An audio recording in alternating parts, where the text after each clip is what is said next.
یعنی آپ علیہ السلام نے صلی اللہ علیہ وسلم، امام ترمذی ابن ماجہ نے اس حدیث کو روایت کیا کہ دنیا کے بارے میں، پیسے کے بارے میں کیا کرنا چاہیے بندے کو. آپ نے فرمایا ایھا الناس، اے لوگو، اتقوا اللہ، کہ خیال کرو اللہ کے بارے میں، سوچو اس کا خوف، اس کی قدرت، کہ اس نے تمہیں پیدا کیا ہے، وہ کیا کہہ رہا ہے، وہ اس کی کتنی قدرت ہے کہ تم اس کی نافرمانی کی طرف، اس کو بھول کے رزق کی طرف نہ جاؤ. اس کے بارے میں تصور کرو کیوں اس نے پیدا کیا تمہیں. اتقوا اللہ واجملوا فی الطلب، رزق حاصل کرنے کے بارے میں اعتدال، درمیانہ رستہ اختیار کرو، خوبصورت طریقے سے اختیار کرو. یہ مطلب یہ کہ نہیں کہ ایک حد پہ چلے گئے اب بالکل حلال حرام کی تمیز ختم، یا دوسری حد پہ چلے گئے اب مانگنا تانگنا، لوگوں سے پیسے لے کے، قرضہ لے کے اور پھر واپس نہ کرنا، یا پبلک فنڈ پہ بوجھ بن جانا. یہ نہیں، اگر تو ضرورت ہے پھر تو وہ کرے، لیکن صرف سستی کی وجہ سے تو وہ یہ کام نہ کرے.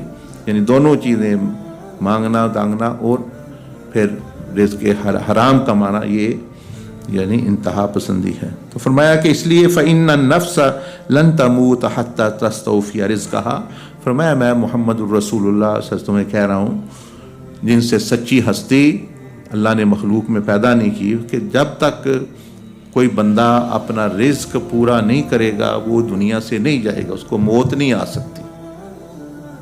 تو جب یہ معاملہ ہے تو کیوں پھر تم یہ نمازیں بھی چھوڑ کے بیٹھے ہو، لوگوں کے ساتھ بھی زیادتی کرتے ہو، حلال حرام کی تمیز ختم کر دی، تو پھر یہ کیا ہے؟